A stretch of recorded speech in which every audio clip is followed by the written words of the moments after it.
ক্ষমতাচ্যুত স্বৈরশাসক শেখ হাসিনাকে অন্ধভাবে সমর্থন দিয়ে কাল্পনিক স্বপ্ন পূরণের নীতি গ্রহণ করেছিল ভারত।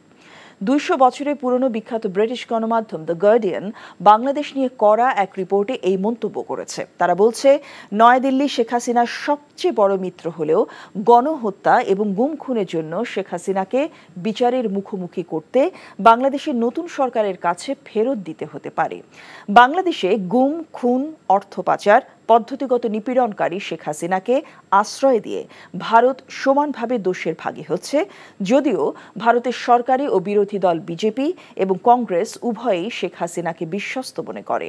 প্রতিদান হিসেবে দক্ষিণ এশিয়ার রাষ্ট্র ভারতকে স্বৈরাচার শেখ হাসিনা বাংলাদেশের জল স্থল অবাধভাবে ব্যবহারের সুযোগ দেয় এবং ভারতীয় ব্যবসায়ীদের ব্যাপক লাভজনক ব্যবসার সুযোগ দেয়। ফলে ভারতের একতরফা সহযোগিতায় শেখ হাসিনা দিন দিন স্বৈরাচার হয়ে ওঠে।